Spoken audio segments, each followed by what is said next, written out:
Welcome back to I'm Still Here. I'm Larry. And I'm Heather. In 1998, at the age of 26, I was diagnosed with stage 4 breast cancer. It changed everything for us, but I'm still here. And today, we're going to talk a little bit about what I think versus what you think. What?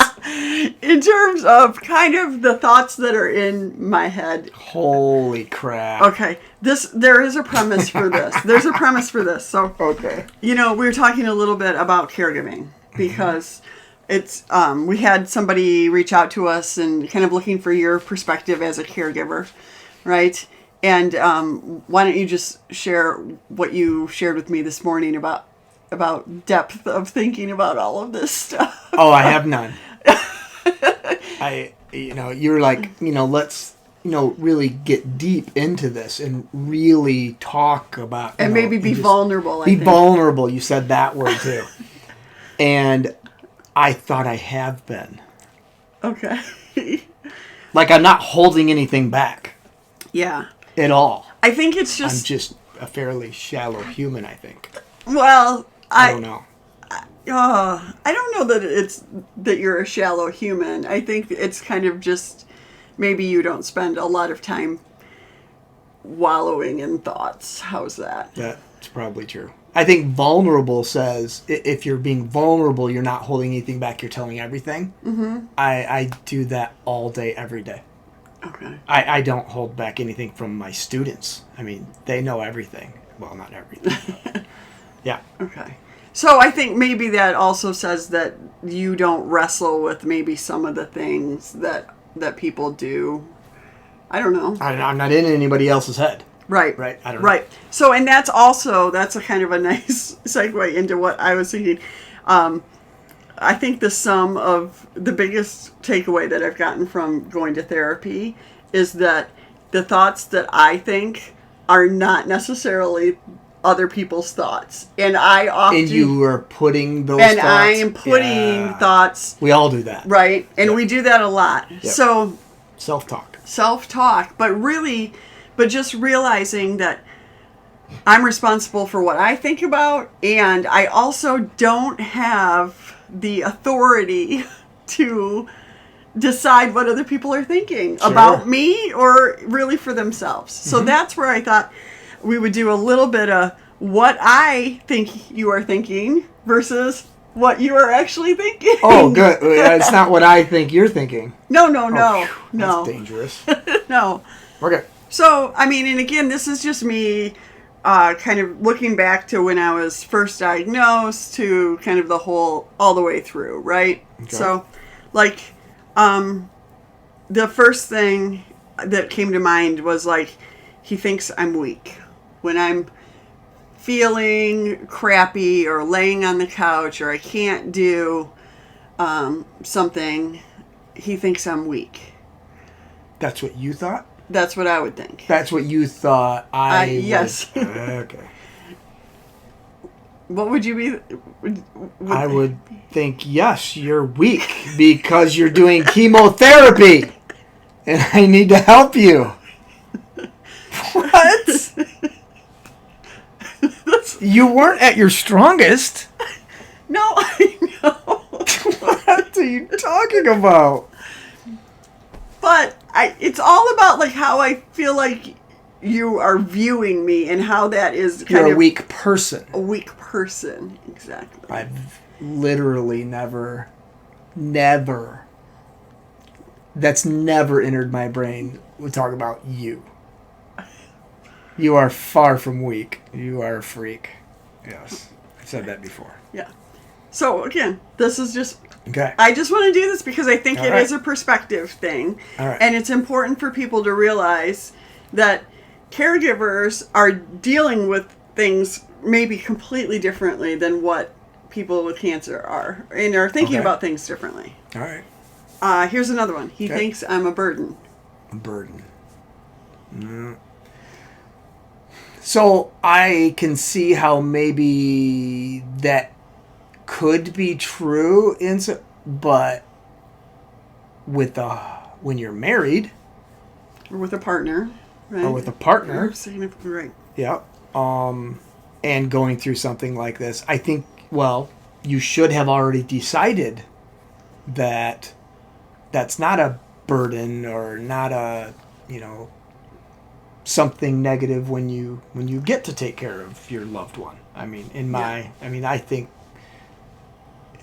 it's more of an honor, or it's something that I definitely signed up for, and something that I don't know. And I guess for me, when I think about it, because I have children, I can think about caring for my kids is never a burden. Right. Even when it feels long and hard, I would never, I would also feel like it is an honor to be a parent. Yeah. And to be a part of their lives, and it's not all going to be smooth sailing, right? Yeah. If it was a burden, that relationship's not going to last anyway.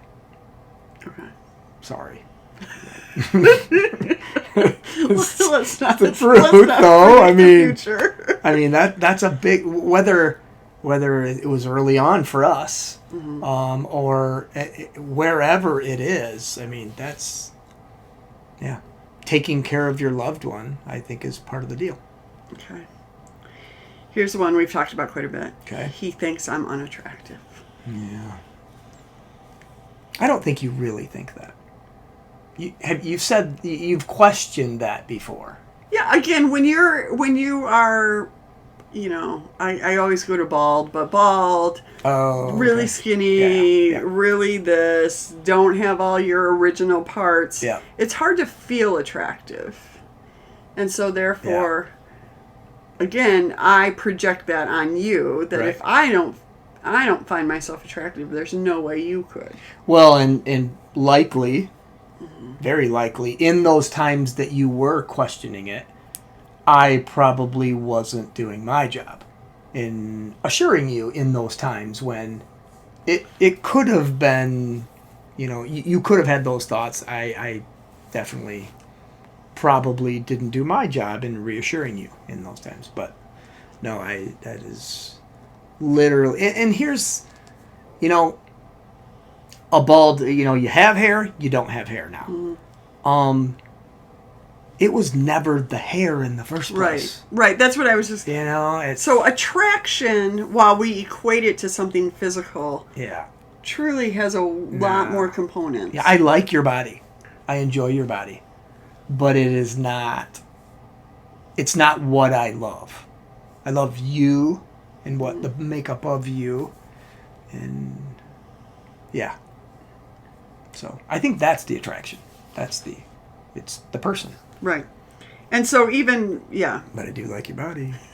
So, okay. I think we've talked about that a lot on here. All right. Here's another one. Okay. He got cheated out of life because of me. Oh, I think the opposite. I think complete opposite. I think sometimes on how maybe boring our life would be if that didn't happen. And not that I wish that, yes, not at all, but I'm saying, look, us having the privilege, oh my gosh, of 20, however many years, 3, 4, 5, 4 years out of all of the things that took place, and the things that, honestly, I'm a better teacher because of that. That was a offshoot of it, but I get to talk to kids about this and really put them in a place where if and odds are they're going to have to go through this with a loved one, they've already mentally gone through a lot of these things that cancer patients go through, and I think they're going to be a better loved one. And I didn't know about any of that stuff, and now they do, and hundreds of kids that I've gotten to teach. And not only that, just I didn't, obviously go through the cancer, but I was a teammate of yours. Yeah, and it is a little bit of a, you did. You beat its ass. And it's kind of cool. So being a part of it, you're saying, because you've seen the hills and valleys. Yeah, and the whole thing is you're never truly happy until you've experienced sad. Yeah. You're never truly sad until you've experienced happy. And the spectrum of that gives you the big thrills and the big lows. Yeah. You have to really see both, and I think we both have. Yeah, well, that, I guess, hearing that, I mean, I sort of knew that, but that makes me feel good, too, because you don't ever want to feel like you're the one that's, like, weighing the relationship down, right? Yeah, and that is, well, obviously, I think we have a great relationship, and we've had a great life thus far. I mean, I have zero complaints. Okay. So this one's the worst, I guess, of all of them. But Okay. I just want to say it because I know that it gets thought of. Okay. He'd be better off without me. Oh. Yeah. I'm still a little shocked that you chose me, you know? I think everyone, what's the word? We are all a little, we don't think highly of ourselves. Oh, okay. We have that. Yeah. Like, I don't know. I'm blanking on that right now. We all kind of put ourselves down. Right. And I definitely do that from a relationship standpoint. I do feel like, if something did happen to you, I wouldn't remarry. I know a lot of people would, and I would. Why? Because I got lucky the first time, and the whole, in that aspect, I don't think as highly of myself of compared to other things that I do as a teacher, coach, all that kind of stuff. It's just, no, I think, no. What was the question? He would be better off without me. God, no. No. And the whole thing about our lives, and where they are and what they've been. And I get it sucked for a while. But it sucked for you, is the truth. I mean, I was going through it with you. Yeah, but the physical sucked for you.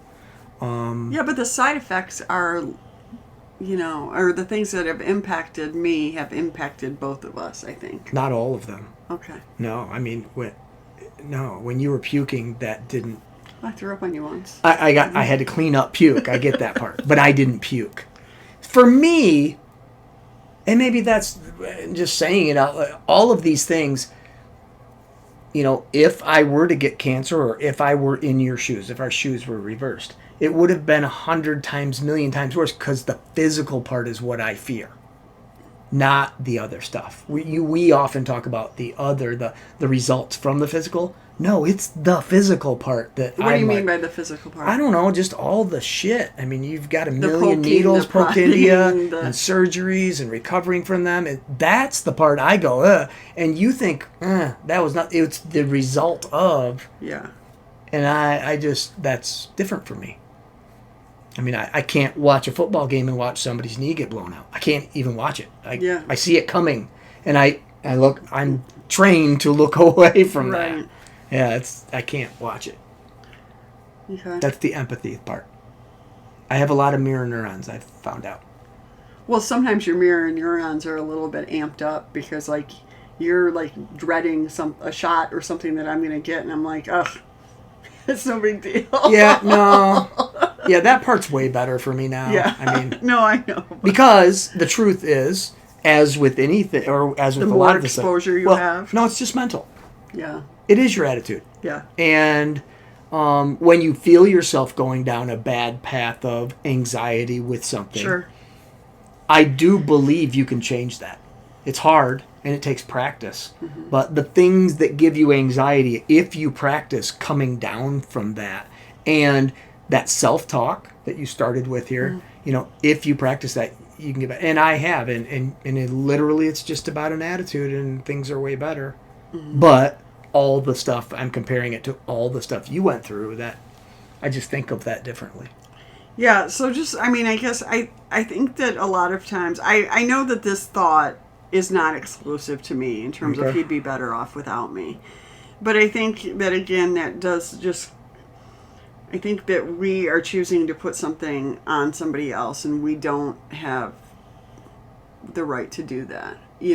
As I don't get to decide what's better for you. You get to decide that.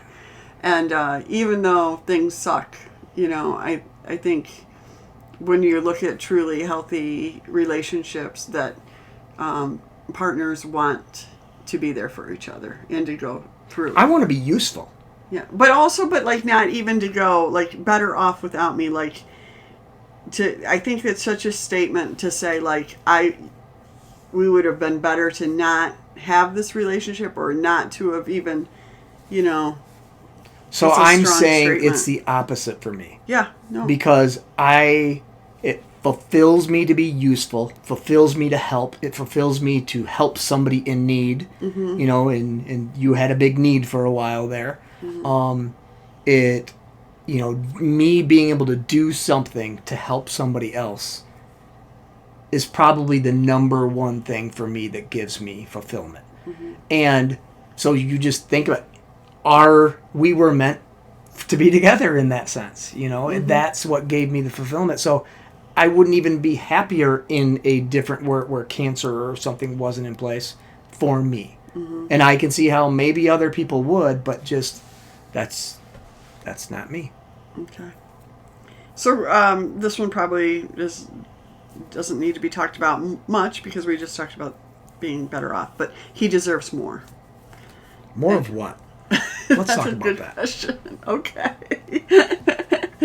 Well, I guess there is a little bit of that. Like, more of what? More of his needs coming first. More of life not being designed. Well, let's take one at a time. Okay. Okay, so his needs coming first. I would have a hard time in how many years we've been married? I don't know, 20-something. 20-something. 28? I don't know. Yeah, so, probably 28. I would have a hard time saying that in those 28 years, well, for sure the majority of those 28 years, my needs did come first. Okay. I think you would have a hard time arguing that wasn't true, even during cancer. Now, my needs at the time were football, You're talking about from a career I'm talking about all or support that way. I'm thinking like emotionally, like was I, have I been available physically? Have I been available? Like all. Oh of those yeah, there were things. times when you were just checked out. Yeah, and you did 100%. Well, not 100% because we said that before. And it's not true. And I know we've come off that way that you dedicate 100% of yourself to beating cancer. That wasn't true. Right. No. You'd spend a couple hours on it. Right. Totally focused on it, and then you'd go get Sydney, and you'd be a mom, and then I'd come home, and right. It wasn't ever true. But I think compared to other people, you spent a lot more time. I dedicated my time, or instead I knew of what career, I was, instead of that. Yeah. Yes. Yeah. There was never, there's never been a time that I felt like you have forgotten about me. Yeah. Like I'm and I know some relationships are like that. I do. Or, the roommate. You're just roommates. Yeah. And that didn't even happen during cancer. Well, but I think I would agree with that, but I think there also has to be the leeway of like I need to sort of just be your roommate in some respects. You know what I mean? I couldn't necessarily have I didn't want to feel like I had to perform like I don't know, just like as a wife in terms of, I didn't want to feel like I was letting you down in that respect. So I feel like when you say as a wife, there's certain thing that pops into your head that I don't think pops into my head. Okay. I don't think that's our relationship. Yeah. The stereotypical Leave It to Beaver type of wife-husband role. Right. That's never been us. I didn't want that. You don't want that. No. But I think you still go back to that. I think, well, sure. I mean, that's, again, what hopefully as generations go on, we don't feel that we have to conform in the same way. So, right. Yeah. So the next thing is he gets tired of taking care of me. No. I don't. Yeah. It like I've said, and I just said it today for the first time, but I think it is really true. It does give me pleasure for doing acts of kindness. Mm-hmm. But I get nothing from giving somebody a gift. Mm-hmm. I don't.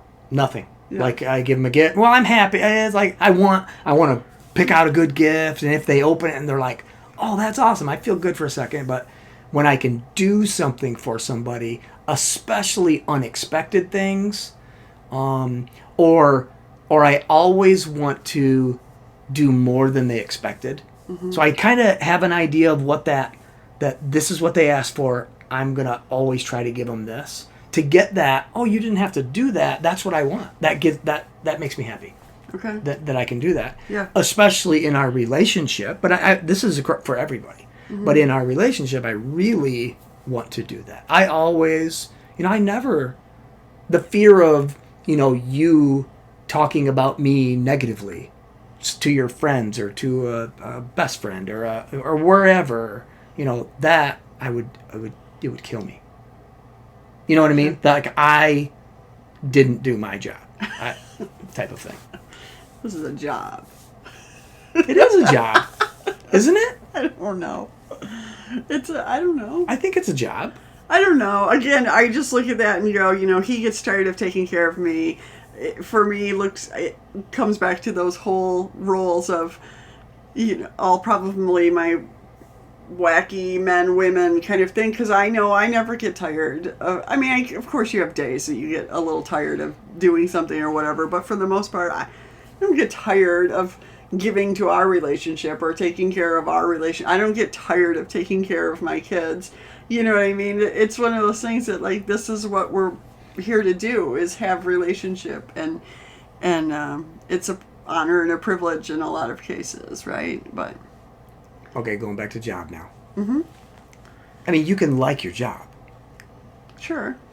So I think there's a negative connotation to job too. Okay. When you said this is your job, See, you heard her. Okay. And it's the same thing.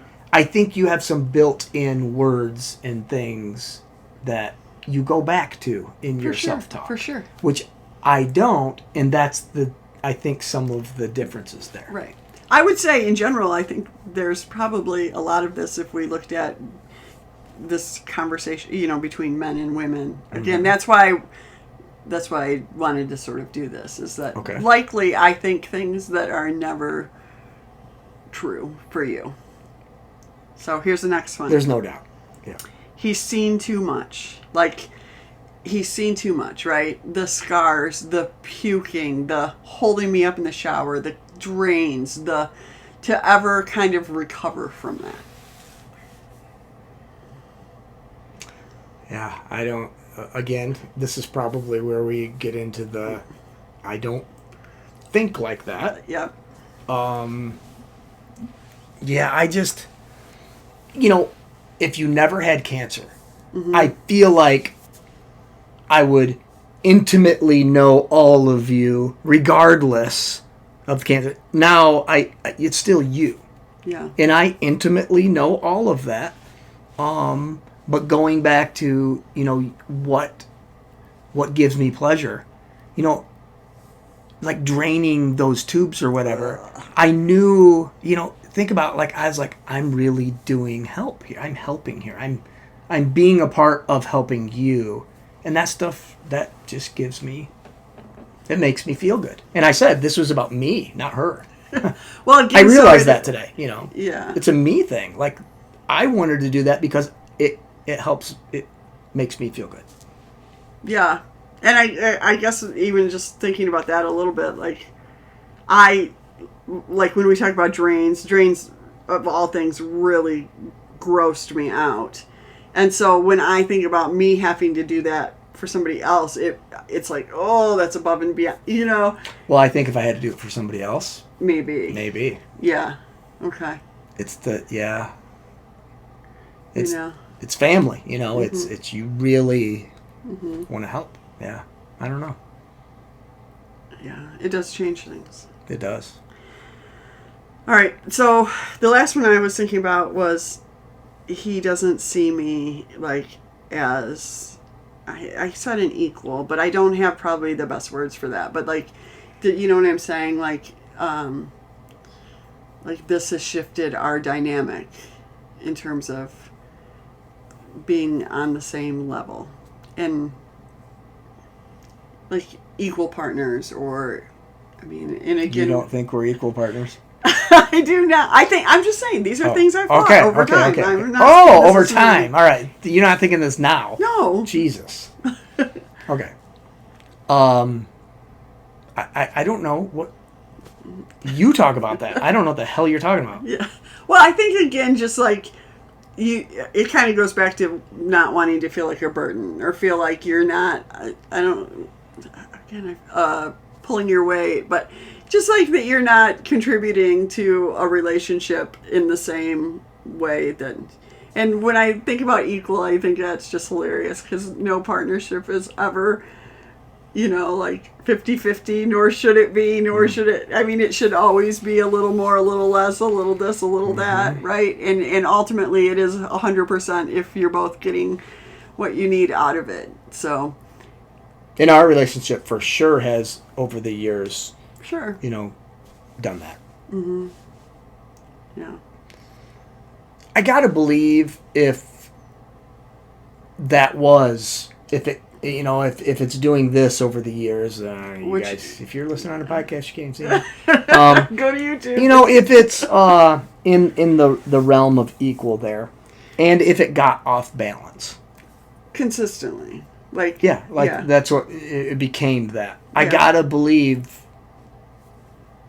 whoever it was off balancing would say something. I don't know. Yeah, I think it would depend on kind of what the trajectory of that really was, right? It's one thing. I mean, I think you took care of me definitely at time, for periods of time and times, but ultimately it's, because I am healthy. Yeah. That's been a different thing. It's a different road if things don't go well, right? And somebody gets sicker and sicker. But I don't feel like I take care of you. I haven't taken care of you in a long time. Forever. Yeah. Yeah, it's just bits and spurts. Sometimes when I'm it's the acts in cars, returns. Right. But it's just the acts that I can do that I feel like, she doesn't have to do that if I do that, or those kind of things. And it's not taking care of you, but in a way, I guess it is. If you didn't have to do something and I did it, and I purposely did that so you wouldn't have to. I guess that's taking care of somebody, but sure, that's just a partnership. I think a partnership that you better be doing. Yeah. I don't. So that's what I just thought we'd talk about that a little bit today. I think again, what people think about, and in the I'm sure it's true of a lot of things, but of course my experience is cancer, so. I think sometimes we hurt ourselves by putting thoughts or deciding what other people think when they really aren't thinking that, Which, that's where communication comes in, right? Yeah. We stop doing that when we actually ask the question or have a concern, and we aren't the best at that. We aren't. We aren't great communicators. No. We communicate here. Yeah. But outside of that, for sure, there's been years that go by. Well, we don't come from a line of great communicators. No. Let's say that. No, we don't. When we look at both of our parents, neither one of them were good communicators in their marriage. No, they were definitely dedicated and neither to each are other. We. Right. Compared to, and that's what we do. We compare to. But compared to like the people who got an issue right now, we're going to deal with it right now. We don't do that. But we also haven't had a lot of big issues, the blow up type of issues. Ours are more maybe smaller or something. But yeah, I don't know. Caregiving is it's a big part of this. I think this whole cancer journey, right? And but I guess for today, don't believe what you're thinking. They might not be thinking that. Communicate. Yeah, ask the question. Ask the Write question. it down. Send them an email. Yeah. Can't do it face to face. Yeah. Write them a note. Any of those things sometimes are better. Absolutely. Sometimes are better because you take emotion out of it. Or you give it some time to. Need time to think because I start. I mean, if I'm confronted, I'm gonna go off first. Which you know. Woo. Yes, I'm gonna get mad first, and then I'm gonna be able to. Then I'm gonna really think about my best idea within the next day or so. So we all do. Yeah. But anyway. All right, well, thanks for... I feel like we got to come up with some sort of tagline. We're like almost... I think we'll be into our 80s. Yeah, into our 80s, and we haven't really figured out a way to, like, sign off. Oh. You know what I mean? Still here. Oh, you were doing that. We did, yeah. And then I feel like you dropped the ball on that. Oh, don't blame me. It's your effing podcast. I got nothing besides you're still here. But have a great week. We'll see you. See ya. Yeah. I'm still here after all these years, after all these tears I shed.